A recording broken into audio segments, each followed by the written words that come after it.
4,000 people, now you got 12,000. The road didn't get any longer. No, but it got crowded. More traffic. You don't get from here to Bridgeville. When your grandchildren are facing possible death, you don't care about that. You want them there. That's When right. Your husband or your Right. And I do have to say, That's why I'm saying that you better look at it, putting in a budget of $250,000. Well, I think that for my purposes, I think that we need to talk to the other three, along with Dan, to the other three companies and see what their response time is now. If I'm not mistaken, doesn't the DCD do a study on this for us? If we ask them, they'll go ahead and study and it won't cost the township anything? Is there some program like that, Don? I know they've done it with fire departments and they have professionals in the area. I mean, to me, that seems most logical because if I were a supervisor, I would not want to make the determination as to which ambulance has to potentially save someone's life. I would want a professional in that field that could make recommendations. Can you do me a favor and look into that for us? Sure, Get some sure. information on it for us and then send it out to all of us? Save our lives or our I mean, you're talking response, demographic, right? They would take all those aspects into consideration and based on the makeup of our township and advise. 15 years ago, when Cecil Ambulance, it was a volunteer service, when they were thinning out and winding down, we had them in this end of the township, and 15 years ago, this core was the most dense area of the township, the Route 50 corridor, this Cecil Bishop area was the most dense area. So Canonsburg was on the end by 980, on the other side of Muse. Ambulance and Chair was kind of by the middle section of 980. Fort Cherry was up on the McDonald end. Peters Township was on that end. So the most dense area had a thinning and diminishing service. And so sure, maybe Canonsburg at the time could have beat people coming, or somebody from Cecil Ambulance coming from Cecil all the way to 980 on the other side of Muse. But the core area of the township didn't have any service. That service finally went defunct. And the core area had nobody, and all the fringes had a neighboring service. And that's why we had tried to find somebody who would come in and do the core area and be here, as Dan said, 24/7. And that's when Southbridge came forward. So that was the main reason that Cecil went out of business. So this end of the township had no peripheral service around to service it like that end of Muse may have, or Lawrence may have had from Peters. So the peripheral pays the price now. Well, as he said, if a nonprofit gets 1/4 of the business in this area, then it's really hard for them to exist. I mean, I think that's, if I'm being honest, I think that's part of the problem. I think that one truck in a township, Cecil Township size, it's not realistic to expect you to. They didn't build that building there. No, I know. We've offered it to them, they offered to come into the township. It is on one very extreme Well, are the boundary of the township. four ambulance services, beginning with this one, is this a non-profit? No, Fort Cherry's not. Fort Cherry's full problem. Well, I thought you were Southbridge is not. Southbridge. Well, that's We're non-profit, we're a Yeah, 501c3. You're a 501c3. And what about Fort Cherry? For profit. What about, you must be making it then. But they do, I mean, it's my understanding Fort Cherry does a lot of transfers. To make money. So they'll transfer from like one nursing home to another, nursing home to a hospital. Well, my mother would have Right. So they make a lot of money that way and not on call. Well, I'd like to see that we interview all of them, talk to all of them, and then decide after. My concern, I don't want to chase out a good ambulance provider. Not chasing anyone. I think what you're saying is, we can't go and say, we need a new ambulance service because one guy complained.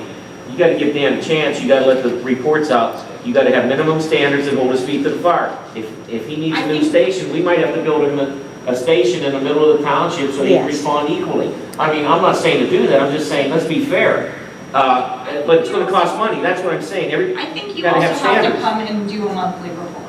and give us your data, because then it holds us accountable, so if people are complaining to us, we have some sort of, Absolutely. I think that's a good idea to come with a monthly report. I'd like to just review some of the response times like we talked about too. And then maybe we do look into having a professional go ahead and see, Dawn, look with the DCED that does these for us and the cost of the township. Get some information on that so we can decide. I just gotta say one thing. Some things were thrown out at that last meeting about Southbridge. Personally, as a department, I mean, those issues never were mine. They never canceled a helicopter, they never refused to transport, and they never refused to call in outside service if necessary.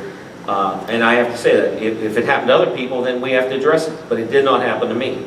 He also was willing to put a person in our station. We didn't have another bay at one time when he had the manpower and vehicle. So, and he's offered his six-wheeler for the trail use, and I've talked to people, we're probably going to need a medical response unit, non-vehicle, as in an ATV type, to cover that part of the trail with the amount of accidents that we're having. He's offered to bring that down from Bridgeville for us. But there is a response time, and there's some issues that have to be addressed by the township, but we need to do it logically and scientifically, and not by finger pointing. And from 10-year-old information. Give Dan a chance, but on the other hand, he has to live up to his part too, and I'm for that. Because last I person. think that's what we're trying to do. Right, I don't want to be standing over somebody and saying, I'm not a qualified medic and watch someone die. I really don't want to ever be in that position because it's 20 minutes. And I'm not saying it's never happened with us. He's worked with us, he's trained with us, and he's also helped the firefighters, even on the Burnside Road. Who set up the trailer? Who set up the water for that day, rehab for us? He didn't get paid for that.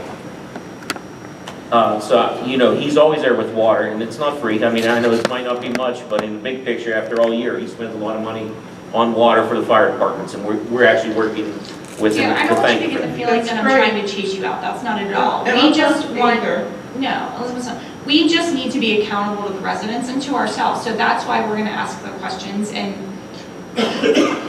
that's why we need to see the data, and it's not in an effort to chase you out, and it's not in an effort to make you look bad.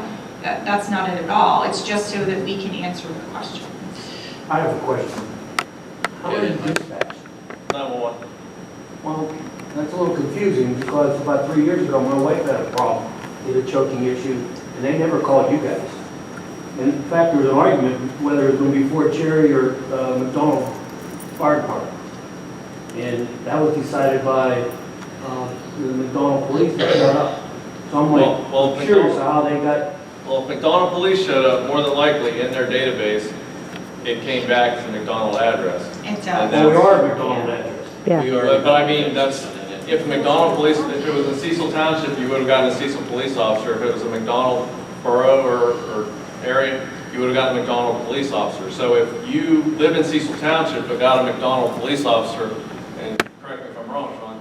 911 needs to know that. Yeah, 911. Well, Mike, I guess I was leading up to a question. Does McDonald have a full 24-hour staff in their EMS? McDonald Fire Department? Fire They department? volunteer just like we do. That's what I thought, so I mean, there's no possible way they could be. They have one paid guy during the daylight hours. They have medics too, on top of BLS. But their squad's BLS. The squad's still And BLS. I just wanted to bring that up, because that didn't happen. I mean, 911 did not send you guys. But Not that I knew who was gonna come. Well, I just wanted somebody to come. it sounds like it was coded wrong, and that it came back as a McDonald borough residence, and you got McDonald resources and not Cecil That Township. makes sense, but again, there was an argument, well, there wasn't an argument. There was a Right. discussion of who was gonna show up. Yeah. Which, at the end of the day, Yeah. only because one has a subscription, which is Fort Cherry, and McDonald didn't, which I don't know, who would make that determination and who cares, actually? Right, and just to give you an example, as I was coming here, there was a call in South Point, or South View, up in Mount Pleasant area. We responded, we were first on scene with an ALS squad and an ambulance. That home service showed up 5 minutes after we did, and we gave them the patient. So we don't have territory wars, we're not fighting for money. We try to do what's best for the patient, and in your case, it sounds like there was a 911 discrepancy. Well, no, I'm just asking, I mean, No, but because, seriously, he means you need to get it rectified, because next time you have a 911, it's going to go to the wrong Make dispatch. sure that, yeah, that's correct. who No, would I- I'll check into it. I just need your address. But Mike, that's a good point. Yeah, we need to know If that. we have McDonald address out there, it sounds like it was a mistake if the Cecil place didn't show up. It sounds like, because my brother-in-law had to call 911 in the middle of the night because he was having severe abdominal pain, and McDonald police showed up instead of Cecil. Yeah, I mean. That's right, whenever you call, They have a Cecil McDonald's Fire complex right Department next shows door. up. I think it's like for some reason 911 is an awful section because Mike lives not too far from where we are. When you call 911 wherever we are, they send McDonald, they send, and sometimes they send. And if you have a Canonsburg address, then Canonsburg comes, is that it? no. No, I think Mine's there's just an issue. Canonsburg, and I've called 911 many times for my little grandson, because you made the comment about it, Elizabeth. What do you do when you have your grandson? My little grandson's been taken to the hospital 4 times by Southbridge. And we've called 911, and every time we call, they say, where are you located at? We tell them we're on Cecil Township, Canonsburg address, Route 980, beside the swimming pool place. And by God, we got Southbridge every time. Okay, they ask you those questions? We told them. So you have to know There's one other point I forgot. They also didn't know how to get from our house down 980. They took Profio Road all the way down the corner, which was ridiculous. So there's some considerations that kind of follow that they didn't even know where they were going, let alone. Who took that route? I mean, which Fort ambulance? Terry, No, Southbridge. no. McDonald. McDonald. McDonald doesn't have an ambulance, they put transport. Hey, I don't know. It was a yellow truck coming from McDonald. It wasn't Fort That's Terry. what showed up at our house, too, a yellow truck from McDonald's. They transported in that? I guess. I appreciate all the discussion tonight. I think it was very good to get a lot of this out and be able to move forward on some of this stuff. Yeah, we'll talk a little bit and we'll see. And maybe Dawn, you can give us some information on the professionals we might be able to get. Any other comments from it? And we can move forward to the next agenda item. Number 122-2014, consider the Board of Supervisors minutes from the regular monthly meeting of Monday, June 2nd, 2014. Do I have a motion? I have one correction on it.